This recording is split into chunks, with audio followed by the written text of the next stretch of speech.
Hey, welcome in. Welcome to the Arrowhead Addict podcast. We are here coming to you live. Let me tell you, the dopamine, it's flowing. I am damn excited. Damn excited. We are so excited to be joining you guys tonight. Oh! Well, how you doing, man? Patrick. Will, Sterling. Yeah. Super Bowl champion, two-time Pro Bowler, and Trent Green. Trent Green, how you doing? Hey, what's going on, guys? Oh, he picked it up! He picked it up! He's gonna score!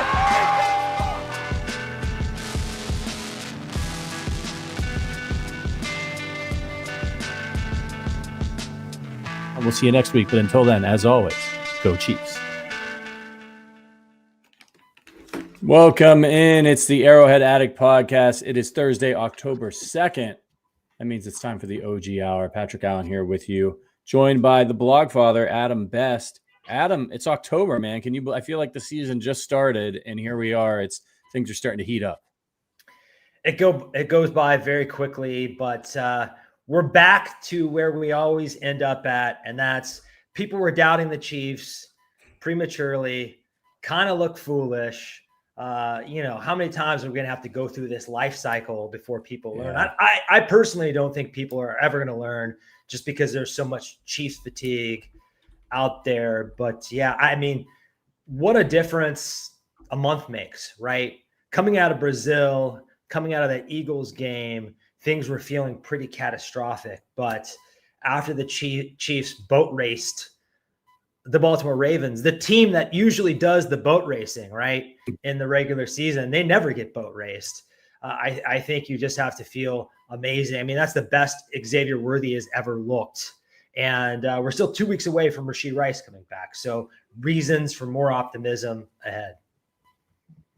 Yeah, it is. And, week one is always strange in the NFL.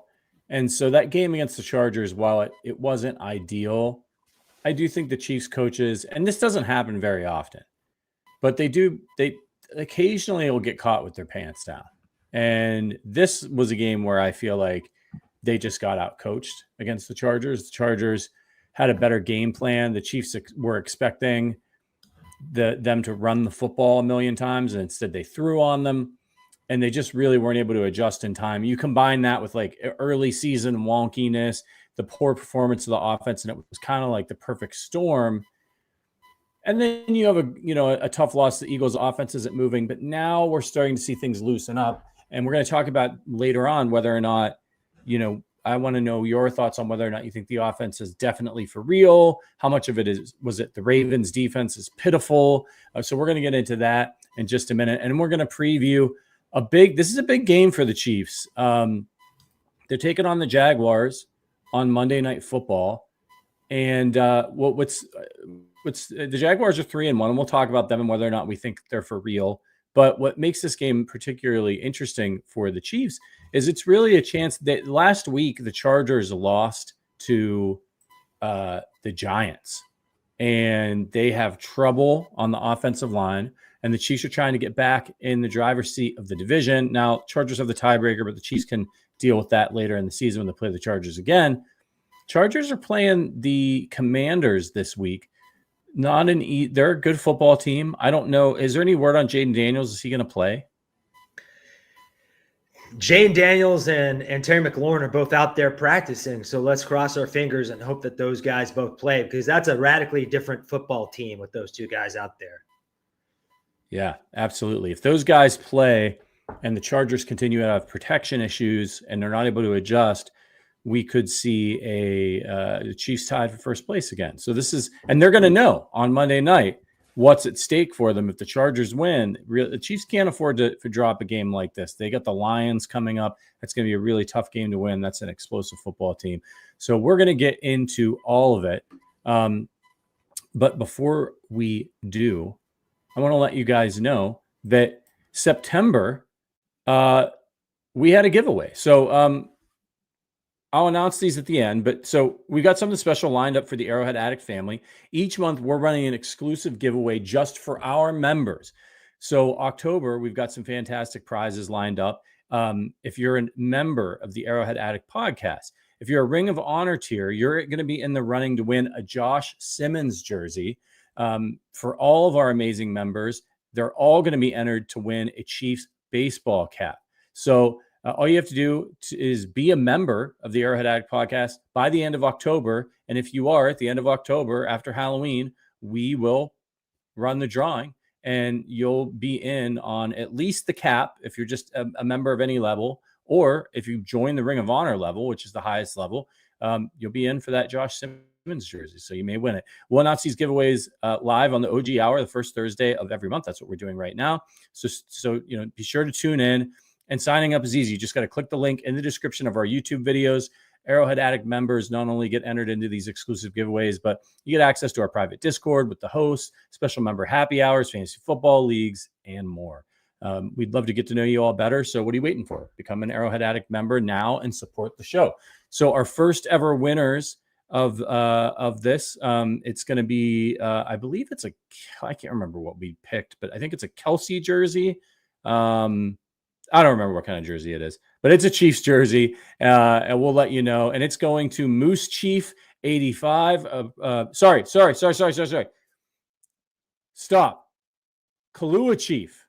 Kahlua Chief is getting the jersey. Moose Chief 85 is getting, I believe, a Travis Kelce, not a bobblehead, but a Funko Pop. So congratulations to you guys. We will be in touch.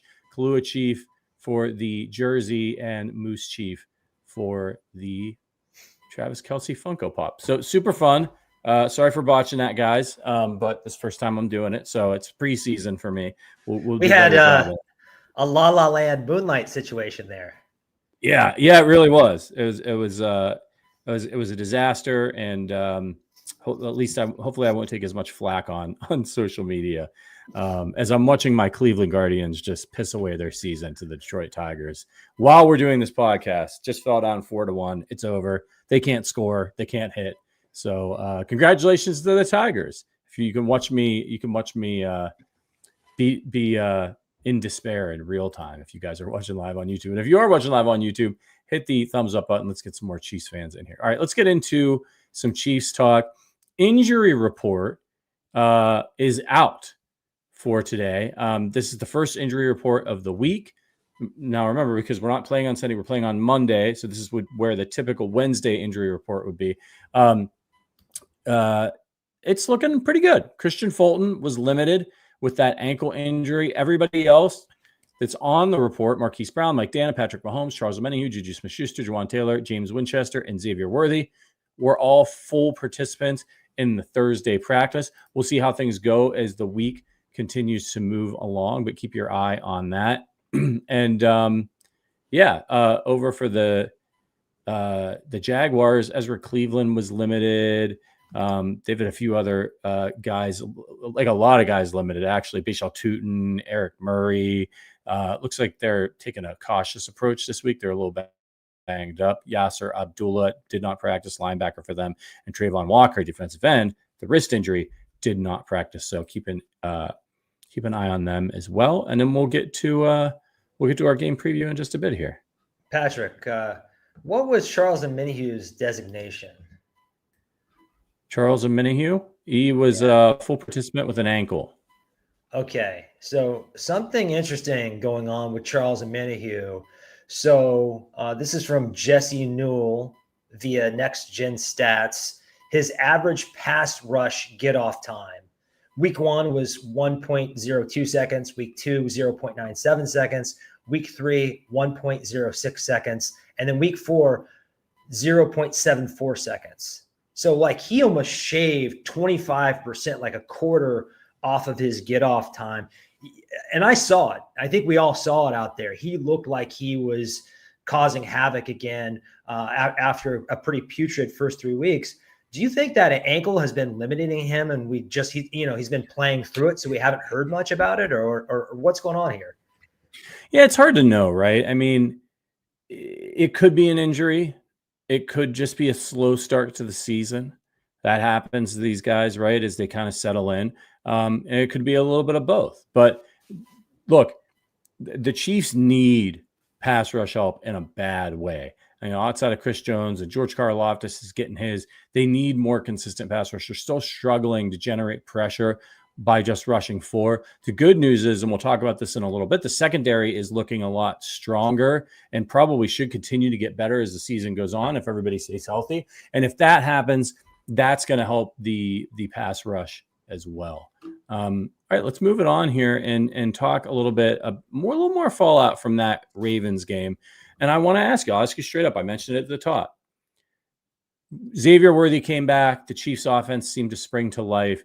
But how much of the credit should the offense get? How much of it was Worthy just unlocking everything? And how much of it, in your opinion, Adam, was the Ravens defense is dookie? It would be easy to sit here and just say this is totally the Ravens defense, and that's the reason it was a get-right game. But I think that the Ravens defense has been much worse against the run than the pass. So, and we know the Chiefs aren't lighting the world on fire in terms of their running game. I mean, Xavier Worthy and quarterback scrambles notwithstanding, the running backs don't look very good. So I think, it's about 50-50, but Patrick just looked great. He looked in command of that game. Lamar looked, and I'm a Lamar fan, he looked out of sync and kind of all over the place. And Patrick Mahomes just looked like he was in complete control of every second of that game. And I think that, sure, we see Xavier Worthy especially show up in the box score, and Brashard Smith to a lesser degree show up in the box score, but the gravity those players have, because they bring rare speed to the football field. And I think you saw it when early in the game, Xavier Worthy is in motion and Marlon Humphrey's kind of jogging with him, right? And he turns up after the snap, and Marlon Humphrey's like, oh shit, this is different speed I'm dealing with now. And that was that long completion to Worthy. So I just think the stress test that those guys put on defenses, it's really opening things up. And then you have, Kingsley Suamataia, I know he was playing against basically a backup unit, but he was PFF's highest graded pass blocker along the Chiefs line. That is a huge departure from his first 3 weeks. Josh Simmons getting comfortable, and Patrick Mahomes and the coaching staff are getting comfortable with that left side of the line. Jawan Taylor not getting any penalties. That's big when you want momentum on your side. I just think over the years, he's been a momentum killer for this offense, which is probably really frustrating for Patrick Mahomes. So I think this game is a huge building block against a legit contender, compromised or not, and much better days ahead for the Kansas City Chiefs offense. I think you're right. I want to see more.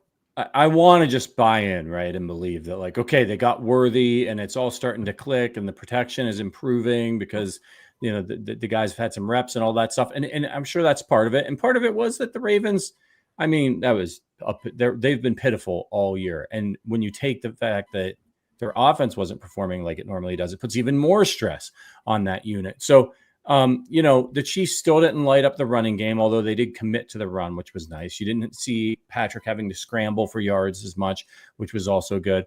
And Worthy made an impact. I also really liked that they were getting Brashard Smith involved in the offense.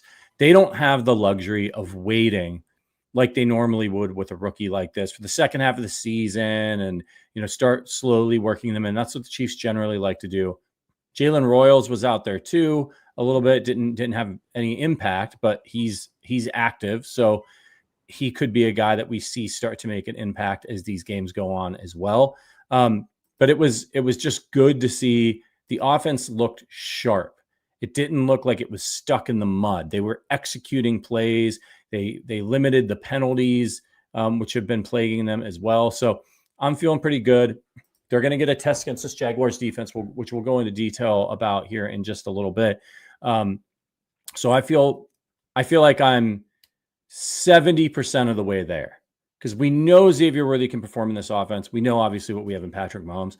I want to see them do it again, and I'll start to believe like, hey, things are really changing. And then I'll be really excited for Rashee Rice to get back. But Fact of the matter is, all they need to do now is they just need to do enough to win, hopefully, these next couple games so that they're prepared when Rice does return.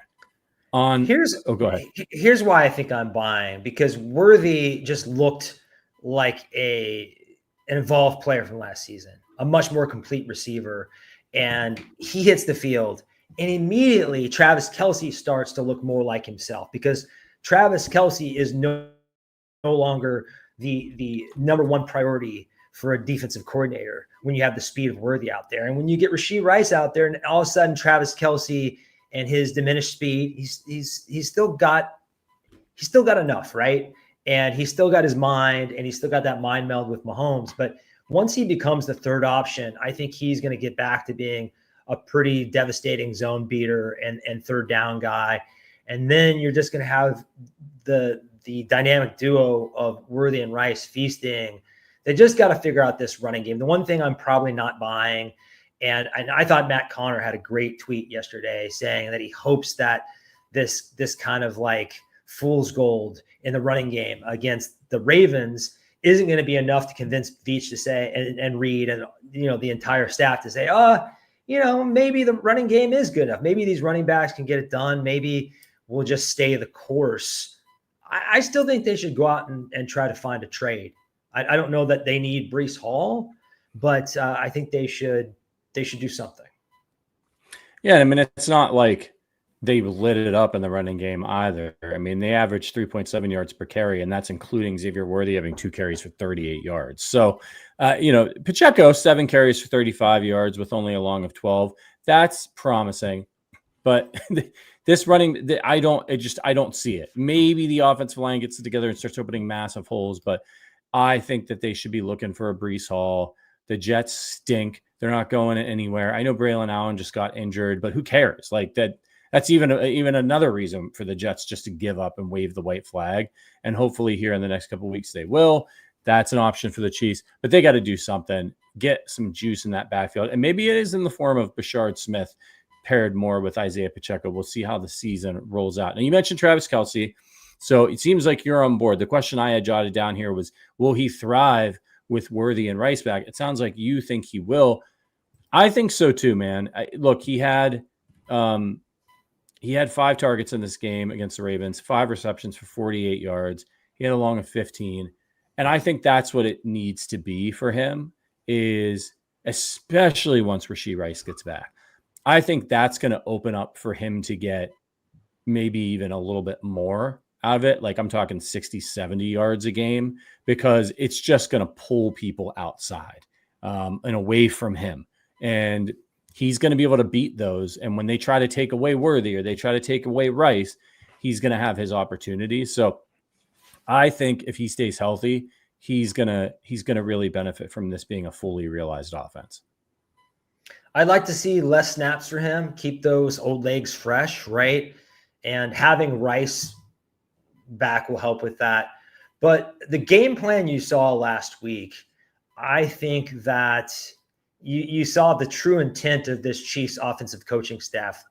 They had been planning for Rice to be gone all offseason and thinking, well, Worthy is going to be the engine of this offense, the primary read, the number one guy. We're going to run it through him until Rice gets back. And that's kind of our plan. And when Worthy went down on the third offensive snap of that opening night in Brazil, they really had to scramble and find a new game plan. And they were just kind of MacGyvering it until he came back. And you saw once he came back, it looked like, okay, they actually have a plan. This isn't just like fly by the seat of your pants like they had been in previous weeks. There's some grand design here, and it looks pretty good. On the defensive side of the ball, I said, but going into the Ravens game, I wasn't sure about the defense yet. Mainly, I was thinking about that Chargers game. I wanted to see one more performance, and I thought, hell, if they could do it against Lamar Jackson and Derrick Henry and Zay Flowers and Mark Andrews, I'm going to feel a lot better. Well, they did. They really, for the most part, shut down this Ravens offense, set Lamar to the sidelines early. Yes, he was injured, but he probably would have stayed in that game if it was close. Nohl Williams. Everybody's talking about Nohl Williams this week. He's popping up in TikTok film analysis that I'm seeing in my feed. He's had a really good start to his career, going up against guys like Devonta Smith and A.J. Brown, DeAndre Hopkins. Is this guy for real? And if he is for real, does this Chiefs defense suddenly, because he not only covers well, but he hits hard, right? Reminds me of another guy we used to have in the secondary when we had a really good defense by the name of L'Jarius Sneed. If Nohl Williams has a L'Jarius Sneed-esque season, are we looking at one of these top Chiefs defenses? Does the pass rush start to come alive? I know maybe I'm thinking best case scenario here, but last time we had 2 lockdown corners on this Spags defense, it was a problem for the rest of the NFL. Yeah, and there might be 3 lockdown corners. I mean, Jalen Watson's playing out of his mind, but I'm calling Nohl Williams the Nohl fly zone, man, because he just doesn't let anything happen in his area. He's got the sticky coverage. He's got that dog in him. He will hit you. I mean, that's kind of a prerequisite to be a Dave Merritt, Steve Spagnuolo corner. And a month in, for a lot of positions on this Chiefs roster, I take a more wait and see approach. Like if you look at Andy Heck's, the offensive line coach, his track record of development, and Kingsley Suamataia, I'm not buying yet. I'm holding, I'm waiting. But when you look at how Brett Veach drafts defensive backs and how this coaching staff develops them, I think you have to buy. And remember, Charvarius Ward, L'Jarius Sneed, Jalen Watson, these guys had much worse draft capital than Nohl Williams. Nohl Williams was a stud from California. He played with Craig Woodson and some other guys in a really smart, savvy defense. I think he looks wise beyond his years.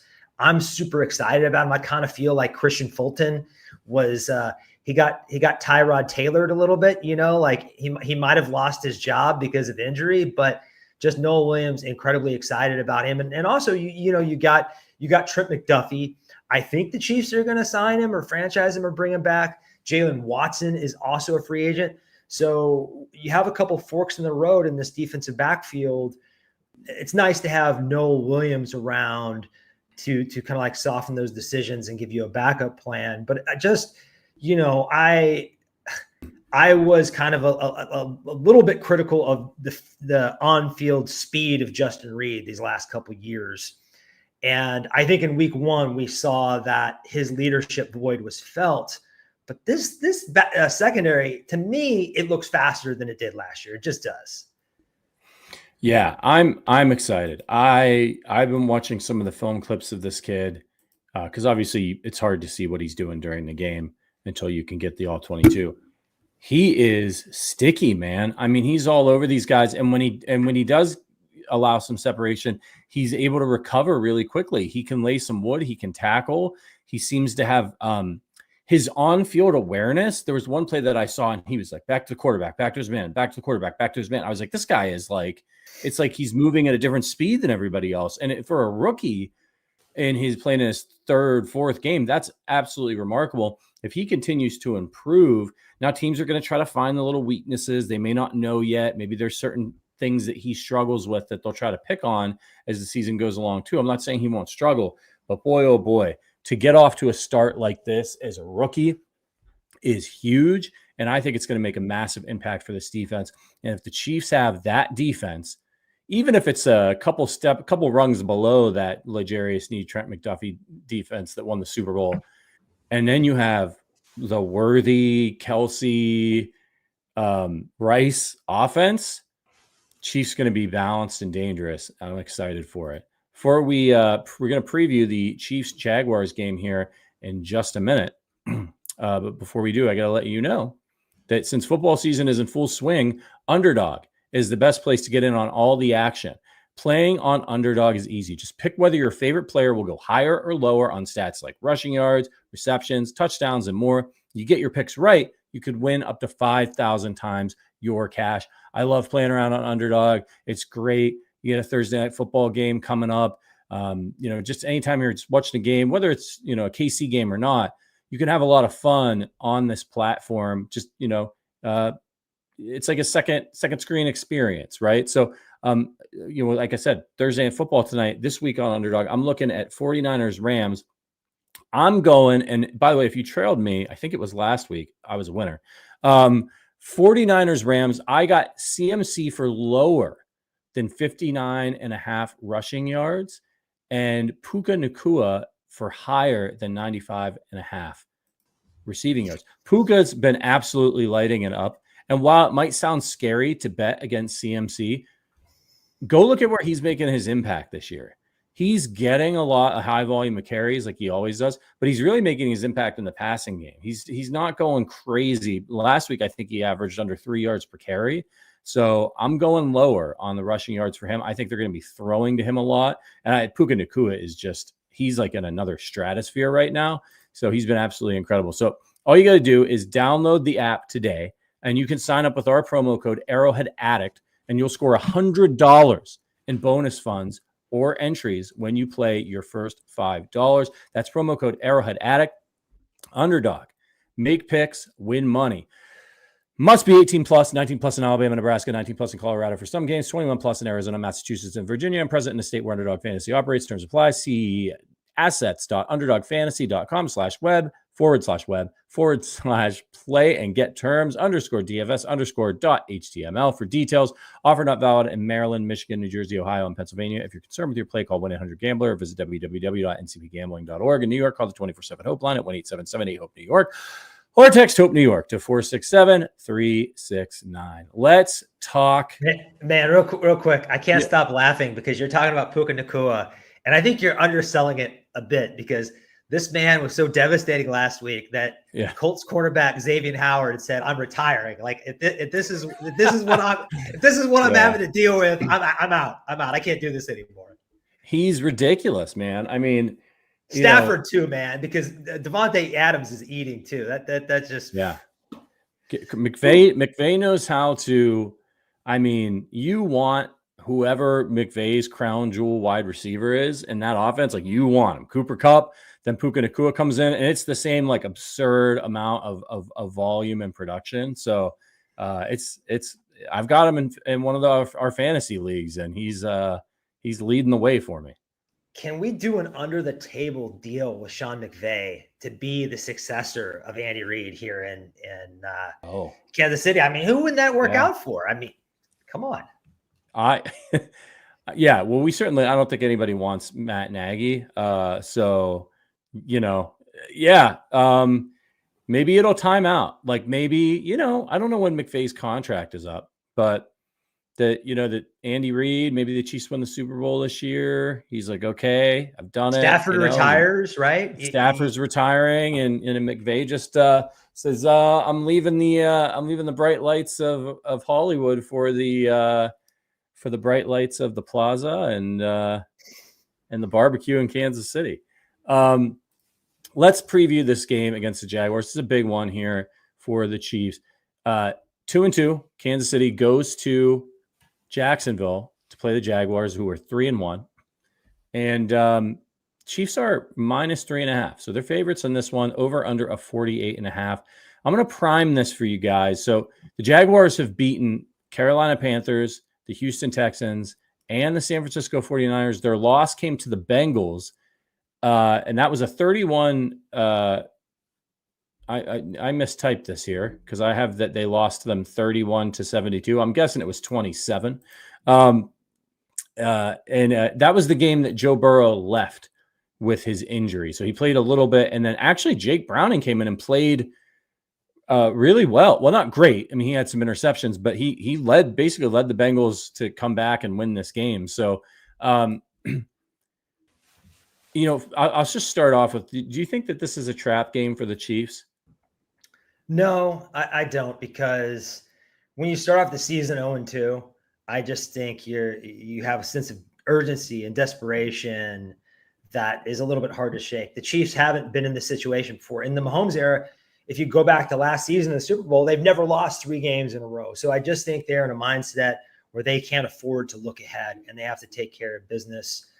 And I think Arrowhead Monday night, like you've seen those crowds in Monday Night Football. There is not a more hyped venue in this country at any time, any place than Monday Night Arrowhead. So they're going to be ready.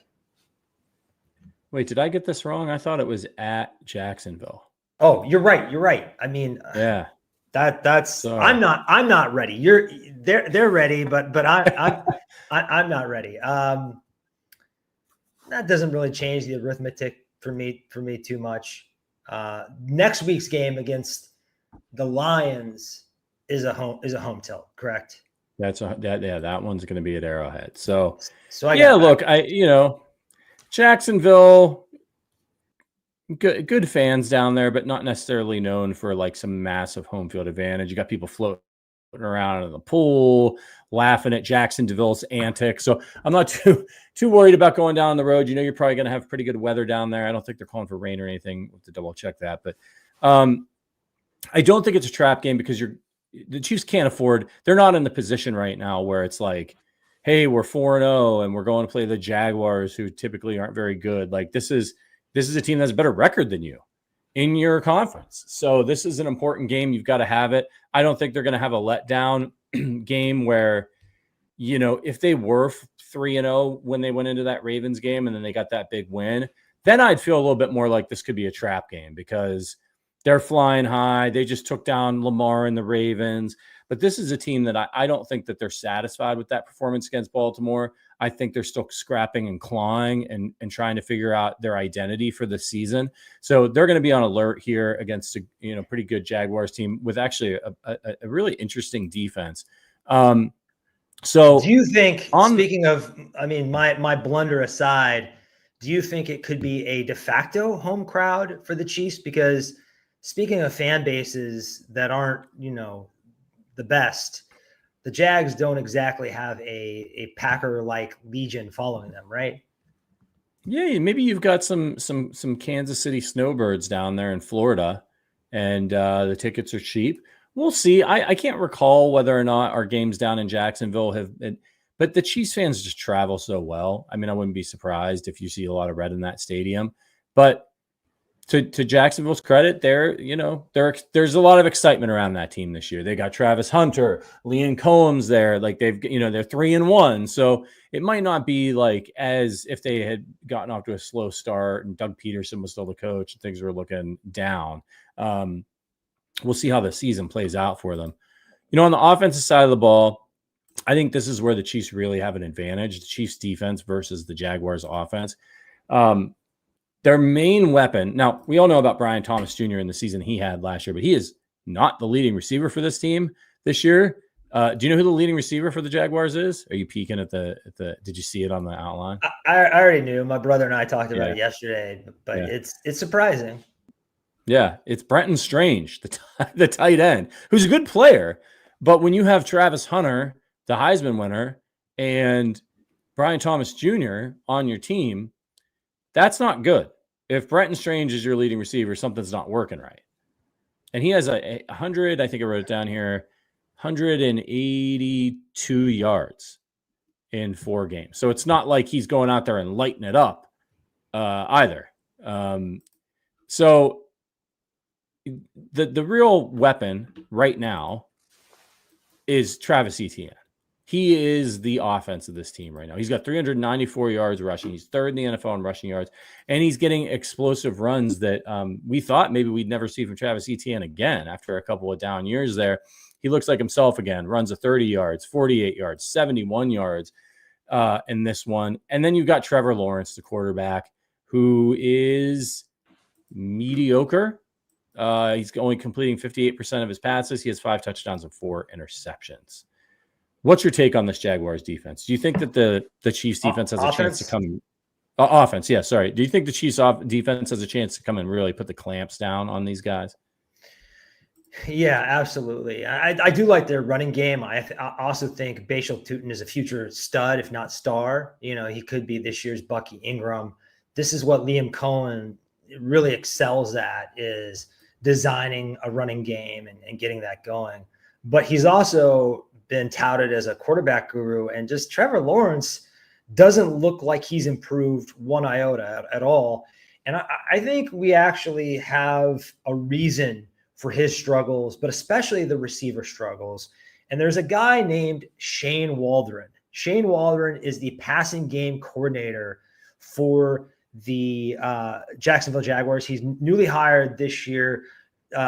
Cohen couldn't take anybody with him from the Buccaneers. The two franchises were like kind of famously fighting over his services, so he couldn't take anybody with him. He hired Shane Waldron.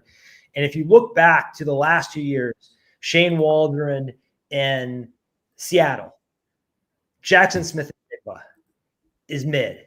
Doesn't look very good. Shane Waldron leaves. Jackson Smith-Njigba is one of the best receivers in the league.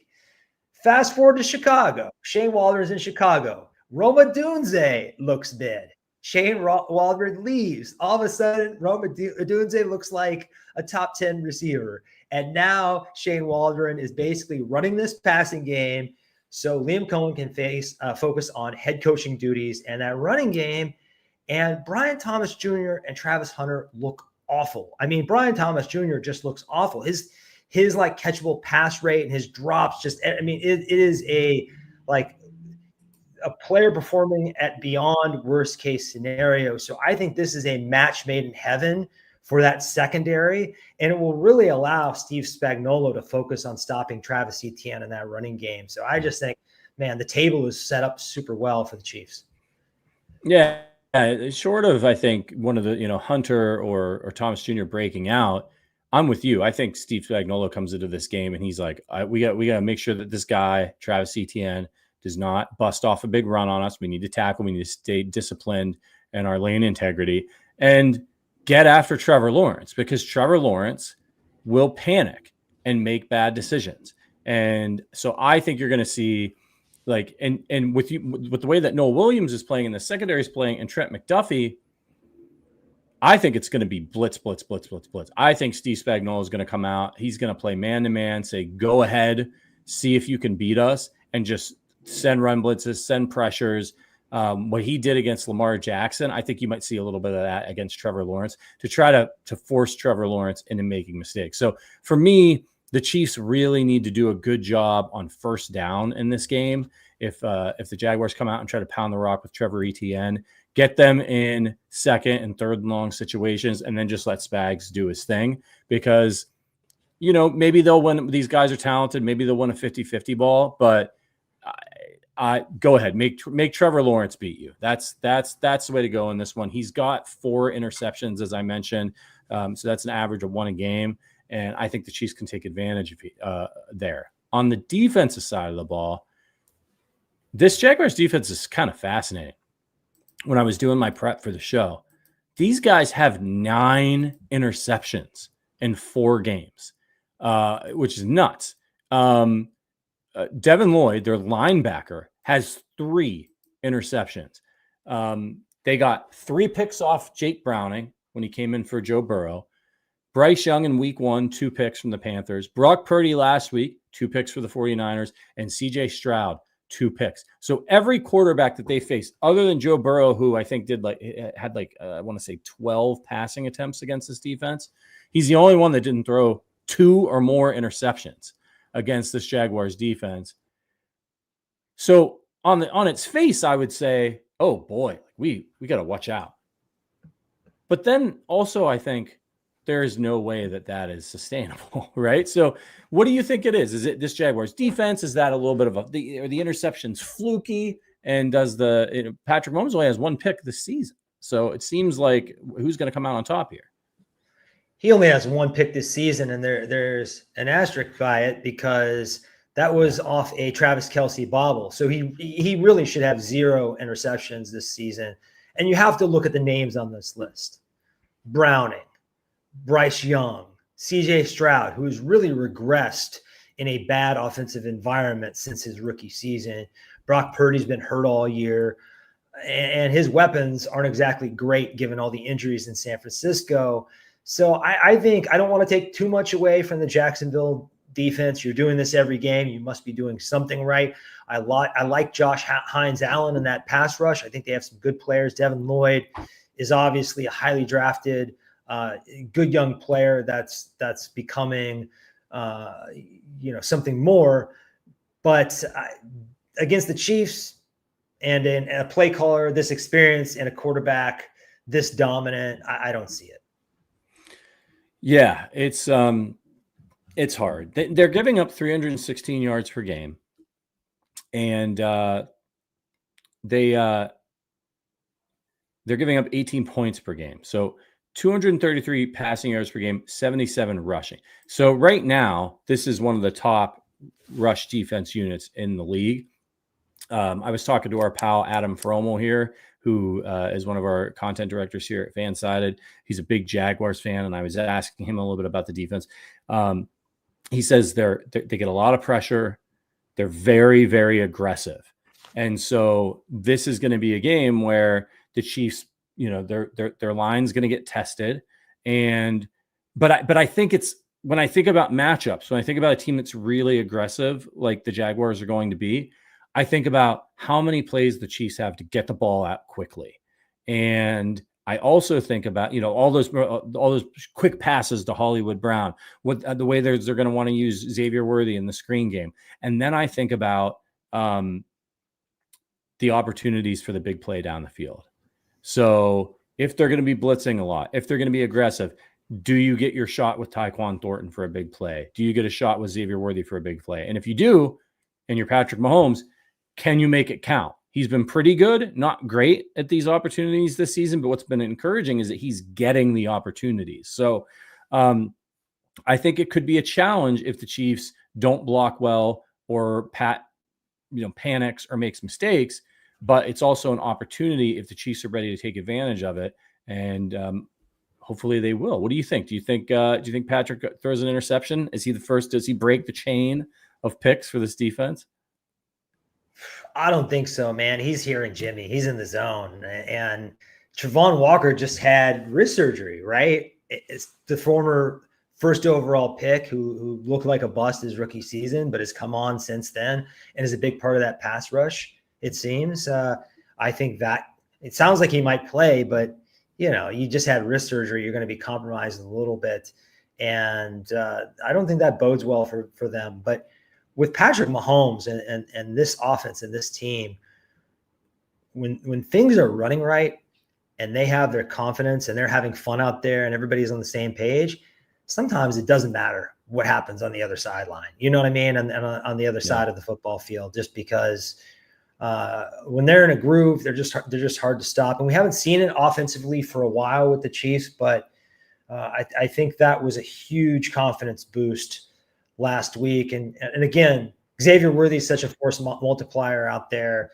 I think they're going to have their way with the Jags defense. And I think you got to remember that Patrick Mahomes, when he's comfortable, and he has not had the opportunity to be very comfortable in the pocket in recent games, that swagger is going to start to come back. That fearlessness is going to start to come back. Like he's definitely been over the last couple seasons, much more conservative, take what the defense gives him, move the ball. And now, you've got the chance to really, really get a little bit of that old Chiefs offensive magic back. And this is a great opportunity, I think, in this game. I'm thinking about the Jaguars, right? They're 3-1. They're feeling great. Monday Night Football in our own stadium. It's the Kansas City Chiefs. They're all jacked up, I think there's more pressure on the Jaguars in this game than there are the Chiefs, because this is a statement opportunity for them. This is a chance for them to come out and say, we're for real. We're a Super Bowl contender. We just beat the Chiefs, national stage. And I think this is going to be one of those games where the Chiefs, even though they have some young guys, they played in a billion of these types of games. They're not nervous. They're not worried. Their hands will be steady, and it could get away from the Jaguars. But the last question I have for you about this game is, should the Chiefs bother to run the ball at all in this game? You have to run it a little bit. I mean, the data shows that you really don't have to run the ball that much for play action to be effective, and the Chiefs like to run play action quite a bit. I think last I saw they were top 12 in the league, which is good. You want to be in the top third of the league when it comes to play action, motion, all that stuff. The Chiefs usually are. I just do enough to keep them honest. I would see just give Rashard Smith more touches. I think while Kareem has great contact balance and great vision, and he's just tough as shit, and Pacheco's a maniac out there, I think Rashard Smith might have the ability to get skinny and explode through a hole in a way neither of these guys can, and rip off 20, 30-yard chunk gains as the season goes by. I mean, that's like my hope, because Kareem Hunt and Isaiah Pacheco, I mean, an explosive run for them is 10, 11, 12 yards. That's it. That's the moon for them. They're not going any higher than that, and we shouldn't expect them to. But Rashard Smith, it's kind of undecided. So the Chiefs are second in the league to surprisingly only the Chargers in drop back rate over expected, which I think is one of the reasons the Chargers got us in week 1. Everyone was thinking that they're going to be 1946 Army, and they look like the Chiefs more than that. So more than even the Chiefs. But I think, this goes for Harrison Butker, who's struggling too. I want the ball in Patrick Mahomes' hands as much as humanly possible. That's just where I'm at. Yeah, absolutely. And they don't have the horses. So do what you need to do in the running game to keep the Jaguars honest here, but don't go crazy. This unit's been pretty good. It's probably one of their strengths. And our strength is Patrick Mahomes, Xavier Worthy, Travis Kelce. So let's take advantage of that. We're going to get to our final score predictions here in just a moment. So make sure you stick around for that. We want to hear your final score predictions as well. Before we get to that, I got to tell you about a game-changing product I use before a night out with drinks. It's called pre-alcohol. Let's face it, after a night with drinks, I don't bounce back the way I used to. And so I've had to make a choice. I have to go out and have a great night or a great next day. That is until I found pre-alcohol. Let me tell you, there's a surefire way to wake up feeling fresh after drinks with friends, and it's pre-alcohol. One of our co-hosts, Sterling Holmes, has been raving about this stuff as well. Z-Biotics pre-alcohol probiotic drink is the world's first genetically engineered probiotic. It was invented by a PhD scientist to tackle rough mornings after drinking. Here's how it works. When you drink, alcohol gets converted to toxic byproducts in your gut. It's a buildup of this byproduct, not dehydration, to blame for rough days after drinking. Pre-alcohol produces an enzyme to break this byproduct down. Just remember to make pre-alcohol your first drink of the night. Drink responsibly, and you'll feel your best tomorrow. This stuff is fantastic. Like I said, Sterling, myself, you want to have a nice night out. You don't want to wake up feeling like crap. I got a kid. I got other responsibilities. I don't get to sleep in anymore. So every time I have pre-alcohol before drinks, I notice the difference the next day. And I can confidently plan, getting up, going to the park with my son, all that stuff without worrying. So fall is here, and that means it's time to enjoy the cooler weather and some drinks out with friends. This is like sitting around the campfire with a beverage for me season. So, if you're going out to like the fall festival, spooky cocktail at Halloween parties, don't forget to drink pre-alcohol before drinking. You'll be able to celebrate and still wake up feeling great the next day. Go to zbiotics.com/arrowhead to learn more and get 15% off your first order when you use Arrowhead at checkout. ZBiotics is backed by 100% money-back guarantee. So if you're unsatisfied for any reason, they'll refund your money. No questions asked. It supports the show. So head to zbiotics.com/arrowhead and use our code Arrowhead at checkout for 15% off. All right, let's get to these final score predictions. Adam, why don't you lead us off, man? How do you see this one playing out? Chiefs 31, Jaguars 17. I know that the Jacksonville offensive line has been playing well and really above its head because of Liam Cohen. But I just think this is a different caliber of opponent for them than what they've played. And Steve Spagnuolo is going to be ready for Trevor Lawrence and that offense. And I think they really want to continue to build on that momentum and go pedal to the metal, put up some points. Patrick, he kind of seems like he was masquerading as a different person. Like if you need me to be Alex Smith, I'll try to do my best Alex Smith impression. But right now he looks like Patrick Mahomes. Like he's more himself than he's been at least since 2022, if not longer. And I think he's having fun out there doing that. So I think they're going to have a big game.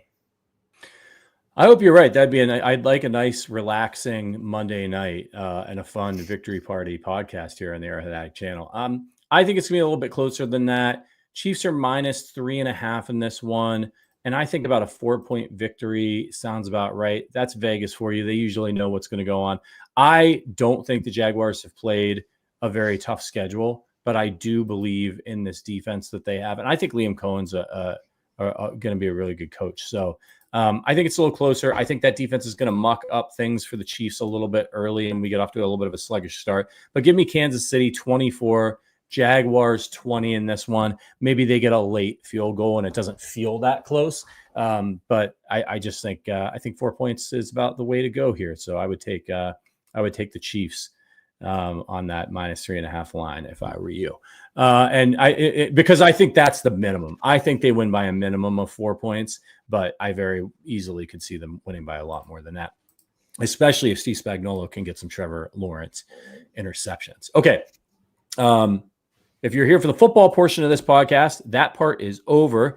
Make sure that you're following Arrowhead Addict on Twitter. Make sure that you, or if you want to find out how to get in on those giveaways that we mentioned at the top of the show, check out the link in the description, become a member, join our private Discord.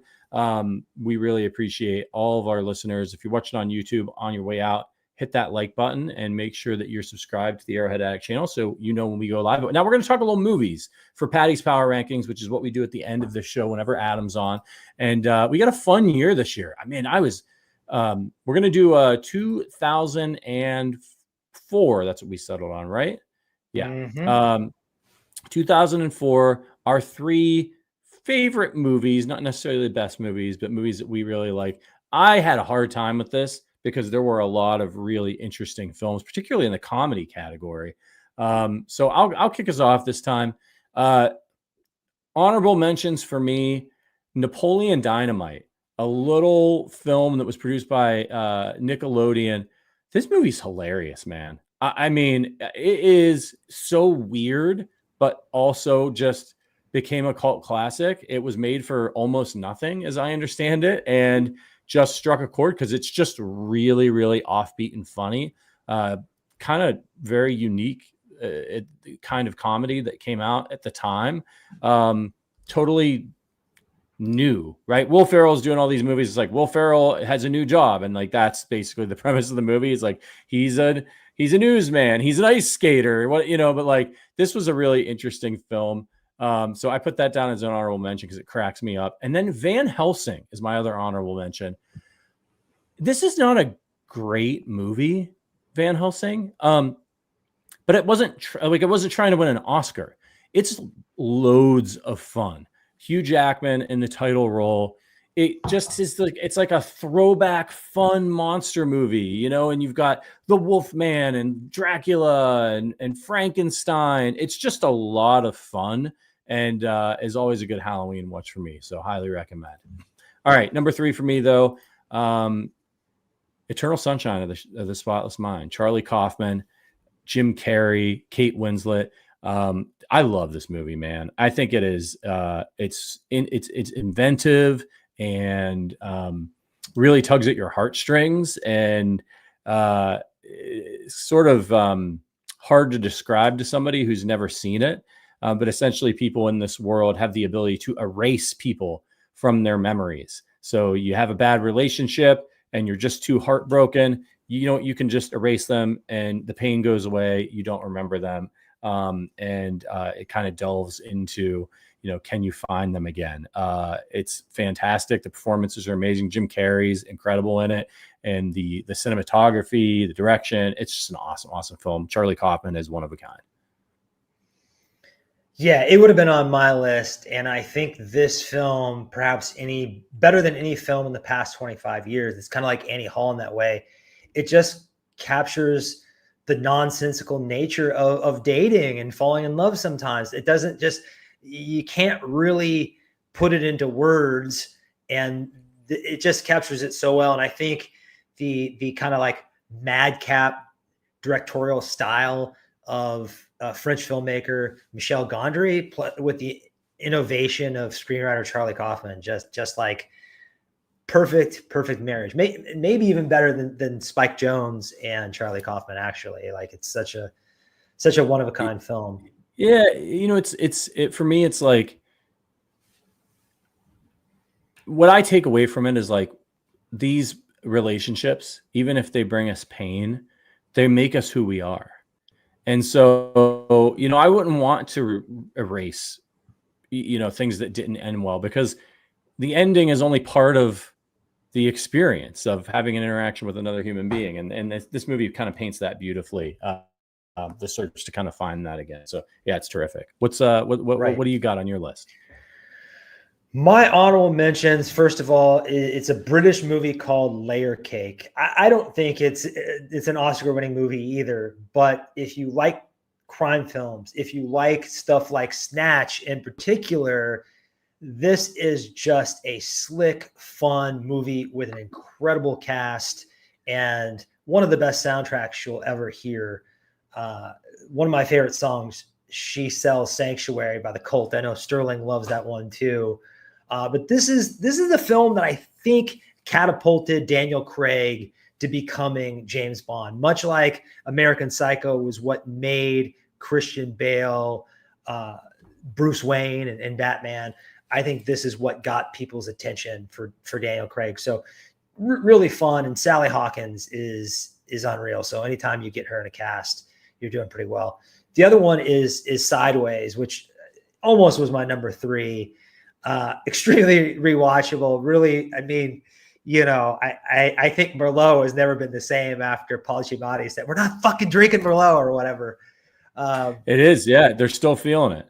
So it's Pinot good Noir, wine. Pinot Noir went, and Merlot went. I mean, it's crazy. Just one movie to affect wine sales like that, but really holds up. Some great performances, and there's just not really anything else like it. So it's a film I love. My number 3 is probably not going to be a surprise to anyone who's gone on these cinematic journeys with us after the show, and it's Wes Anderson's The Life Aquatic.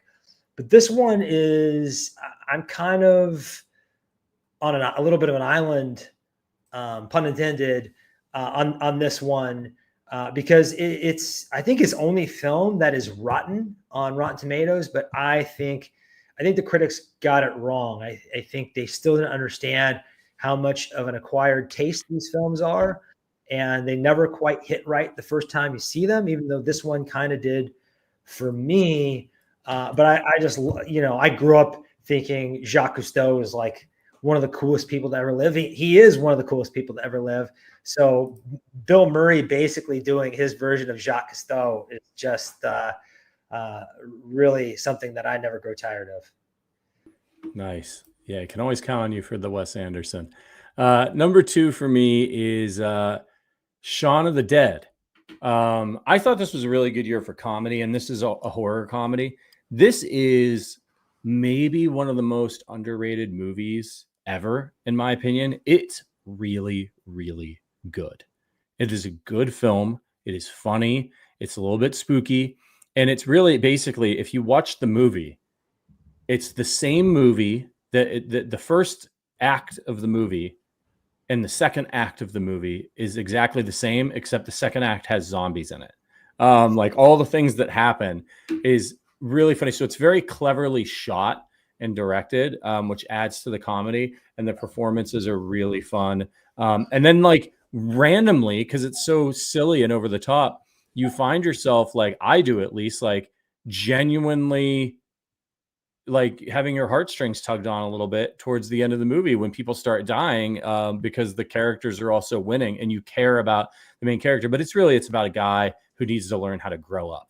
And what basically forces him to grow up is the zombie apocalypse. It's lots of fun, great film. Simon Pegg, obviously Nick Frost, just terrific performances. And one of the funniest bits ever, that's one of those bits that if I show this to my son when he gets old enough to watch it, he will not get it. But you and I will get it because we lived in the world of disposable cameras. And in this movie, If you're younger and you've never used a disposable camera because you have an iPhone, why would you? They had these little, you would take a picture, and of course you didn't know if it was a good picture or not, but it had this little wheel that would click, click, click, click, click. And that you had to turn the wheel to like move the film. So then you could take the next picture. You had to do that before you could press the button again. It wouldn't work. And so there's this great bit in that movie where they don't know it's the zombie apocalypse. So there's this woman in their backyard that's a zombie, and she's kind of attacking them. And they think she's drunk. And so he's pushing her off her, pushing her off him. And his buddy's got the camera because he takes a couple pictures, and he pushes her, and she falls back onto like a pipe and gets impaled on it. And they're just like, and they're standing there and they're like, oh my God, we just murdered somebody. And then the Nick Frost character who's holding the camera turns the wheel, click, click, click, to take a picture. The timing is great. It's perfect. But kids today would never understand it because they would be like, I don't even understand what is that. Have you seen this film? Yeah. I'm an Edgar Wright guy. I really like Scott Pilgrim, Hot Fuzz. He's great. Yeah. This is a great one. Number 2 for me, it's pretty simple. It's a tight script, but really it is just the joy of watching Tom Cruise get to be the bad guy. In Collateral, Tom Cruise plays a hitman, and it just, to me, it's just wonderful. It's just a great movie. I'm sure that Training Day and seeing Denzel Washington get to play a kind of bad guy villain in this ride along movie got this thing greenlit. But I just think it's great. This is Salt and Pepper Tom Cruise, no? Sure is. Yep. Yeah. Yeah, it's a good film. I only saw it once, but I really enjoyed it. Number 1 for me, one of the best comedies of all time is Anchorman. Another movie that I think people go in and they didn't know what to expect, and it was so weird and improv-y, and the plot was so loose, but it was just it had these just incredible comedic moments and quotable lines. To this day, people quote Anchorman. It's hilarious. I see somebody in the chat says a dodgeball. Dodgeball is hilarious too. Nobody makes me bleed my own blood is another great line from Dodgeball. But I just love Anchorman. What's funny is they shot so much footage for Anchorman that they were able to make another companion movie out of it called Wake Up Ron Burgundy. And a lot of people don't know this. You can buy it in like a double pack on Amazon. It does use a lot of footage from just the original Anchorman, but they cut the actual plot. Have you ever seen Wake Up Ron Burgundy? Do you know what I'm talking about? I have. Yeah. So they had the whole plot of bank robbers with Maya Rudolph. And like it just and they like kidnap Veronica and take her up to the planetarium or whatever. Like they cut all of that out of the movie, and they just did the panda thing at the end. So there's some really funny scenes in Wake Up Ron Burgundy, including them getting lost in the woods and then Ron tries to turn them into cannibals, and they try to eat Brian Fantana. I mean, it's hilarious. It's a great film. Anchorman and Wake Up Ron Burgundy, number 1 for me. Yeah, how can you argue with that? It probably would have been on my list too, but my number 1 is a little bit of a sleeper, and it is Kung Fu Hustle. Much like Napoleon Dynamite, it was an out of nowhere phenomenon back in 2004, and this is a movie out of a Chinese movie out of Hong Kong. The only way I can really describe it, the guy that directed it, Stephen Chow, he also did Shaolin Soccer. It's basically like if you put martial arts and special effects and Looney Tunes into a blender. It definitely like a lot of like Bugs Bunny in there and stuff like that. And outspits something kooky. So I really can't describe this. Americans just don't have the reference points to know what this is, but it really blew my hair back. And a lot of these like martial arts movies are like action packed, or they're beautiful, like Crouching Tiger, Hidden Dragon. This one's just funny as shit. I mean, it's almost like if you like Big Trouble in Little China, the Kurt Russell movie, this is like that but like 3 times better. And I like Big Trouble in Little China because I'm a huge John Carpenter fan, but cannot recommend this highly enough. Yeah, I haven't seen it. I'll have to check it out. There are so many good movies this year. I mean, Kill Bill Volume 2 came out in 2004. I know some people don't like that as much as Volume 1, but Garden State, Before Sunset, like Crash is a little bit controversial, but I think it was a good film. Just weird Best Picture winner though, right? Doesn't really stand The out. Incredibles came out. The Butterfly Effect, like that wasn't a great movie, but it was a lot of fun. Hellboy came out that year. They released Dawn of the Dead. We mentioned Dodgeball. The Aviator, great performance there from Leo. He was a little young. I think that's the problem with The Aviator. He was a little too young to play Howard Hughes, probably. Yeah. Saw came out that year. 50 First Dates, which is silly, but also actually has like a really big heart. I really enjoy that film. I mean, there was The Bourne Supremacy came out, Miracle, like there's a lot. Kinsey. I mean, we just don't get the depth, I feel like, of really great movies that we used to now. If it's not a superhero movie, good luck getting it done. It's really sort of depressing. I feel like the times are changing a little bit. Everyone's got Marvel fatigue, and you're seeing stuff like Sinners and Weapons, and now one battle after another is the big movie in the country. So I think Weapons was cool. Very cool. Another movie that's just hard to summarize in a way that you can, you just can't convey what it's like to experience that movie without experiencing it. Yeah, absolutely. And by the way, did you hear that? I think they're releasing Kill Bill as one film in maybe it's December. Yeah. The whole bloody affair or something. I mean, the whole bloody affair. Yeah, that's what they're doing. And I'm almost sure that they're going to show it here at the Music Box Theater in Chicago, because they always show Tarantino when they released Hateful Eight, because they had they've got a special screen put in so they could show 35 millimeter, and they showed Hateful Eight in 35 millimeter.